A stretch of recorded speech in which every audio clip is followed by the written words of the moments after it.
We all wear masks, some literal, some metaphorical. Some masks can set us free, protect us. Sometimes they're to hide our faces, our fears, and our true selves. Masks allow us to be both who we really are or to be others entirely. Masks have been around for as long as humans have told history, the oldest found dating back 9,000 years. Masks can be mysterious and creepy and actually rather telling of the human psyche. So it's no wonder then that Doug Munch, a man known for his psychological stories and atmospherically macabre tales, would create a fearsome foe for the Dark Knight that is heavily tied to masks. Today, of course, we're talking all about Black Mask. Before we begin though, let me thank you for watching Janus Comics and pressing play. If you like videos like this, don't forget to hit the like button, share with your friends, and if you want, the subscribe button as well. I upload new comic book and superhero content weekly, so alright, with that out of the way, let's jump right into our Black Mask story. So, created by Doug Munch and Tom Mandrake, Black Mask first appeared in 1985's Batman number 386. Under the Black Mask is a man named Roman Sionis. Roman came from a wealthy family. You've heard people say, you must have been dropped on your head as a baby. Well, in Roman's case, this actually happened. As a boy, his parents neglected him, caring about their social status more than their own son. And there's this weird set of panels here where Roman was bitten by a rabid raccoon. So did rabies make him crazy, or was it being dropped on his head? I don't know. It's not really clear. But it was through these early experiences and meeting Gotham's elite, like the Waynes, that he came to dislike all these people, especially another boy he'd frequently run into at parties named Bruce Wayne. But he knew these were masks, that these people would put on different faces for different crowds, and it would come to symbolize his future self. After Roman's parents died, he inherited the Janus Cosmetics corporation, but he was not able to keep the company viable. So I said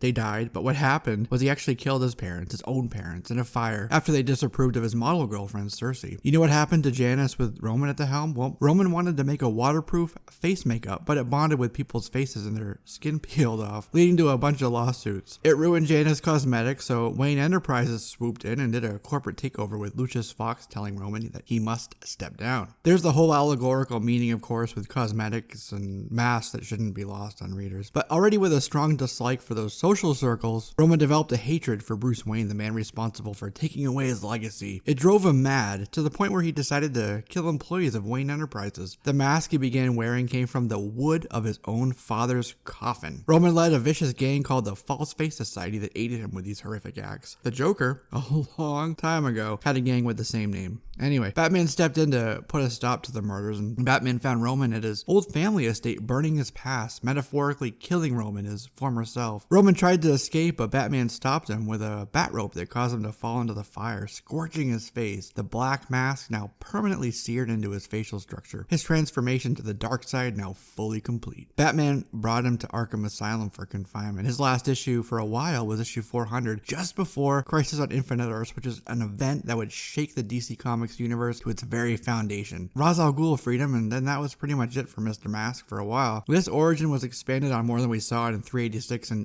pages of 2 issues. Catman number 16, which came out in 2002, and Batman 697, which came out in 2010. And incidentally, this is during the Battle for the Cowl when Dick Grayson was Batman and where Jeremiah Arkham became Black Mask 2, but we're going to focus on Roman. In the wake of destruction caused by an earthquake in Gotham City, Black Mask's personality changed. He became more of a cult leader, inspiring his true facers to cut and mutilate their own faces. And it was Oracle who, in the bloody aftermath of his rampage across Gotham, broke his arm. She was planning on killing Black Mask, but Batman swooped in once again and actually took him to Blackgate Penitentiary instead. When the No Man's Land order was lifted, Black Mask was able to return to Gotham, and this is when he started up a drug trafficking operation in Gotham's East End, which, if you're familiar with Gotham boroughs, is Catwoman's territory. This is something she disapproved of course, and this led to their clashing. Their clash culminated in Black Mask kidnapping and killing Catwoman's sister and her brother-in-law. He killed her brother-in-law and forced her to eat pieces of her husband's dead body. This is when Catwoman arrived and in a furious rage let him fall from the dizzying heights of the penthouse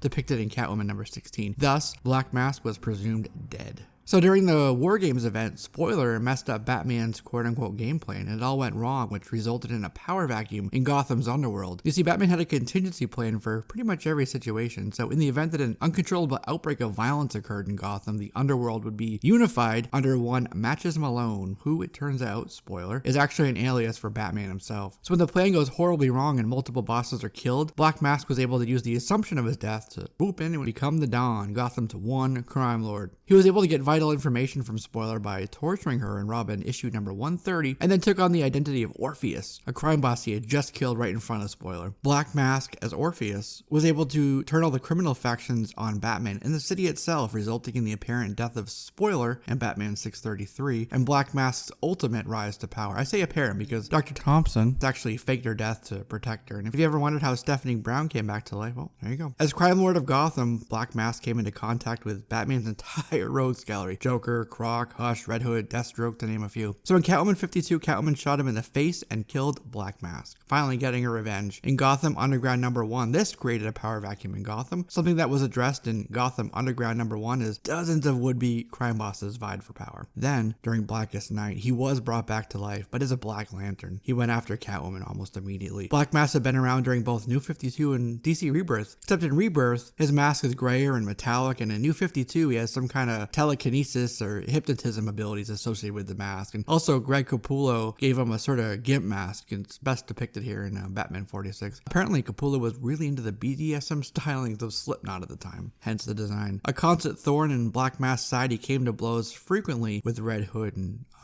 the Outlaws once again. He has this kind of metallic contraption with a zipper mouth in Rebirth. It's interesting. The last time I personally read about Black Mask was his cameo in Doomsday Clock number 6, which actually came out not too long ago, back in September of 2018. The Black Mask has maintained its popularity, appearing in animated features, most notably Batman Under the Red Hood, the Arkham video games like Arkham City and Arkham Origins. He appeared in the first seasons of TV show Gotham, now being featured in a live-action film where he'll be depicted by none other than Obi-Wan Kenobi. I'm kidding, but of course it is Ewan McGregor. Ewan will come to blows with Black Canary, Huntress, Renee Montoya, Cassandra Cain, and Margot Robbie's little monster herself, Harley Quinn. Apparently, Black Mask comes under fire from his former assassin, the Huntress, and the other birds after kidnapping Cassandra to make her the next assassin. So which version of Black Mask will Ewan portray? The insane version? The sane Kingpin-like version? The cult version? Will he don the mask at some point? And which one will it be? The wooden one? The metal one? The leather one? Let me know what you want to see in Birds of Prey, the fantabulous emancipation of one Harley Quinn, in the comments below. So I want to hear your theories and ideas. Did I miss something you feel is important in terms of Black Mask history? Have questions or an idea for a future video? Definitely let me know by commenting or tweet me at comicsjls. As always, thanks for watching, subscribing, and I will see you in the next video.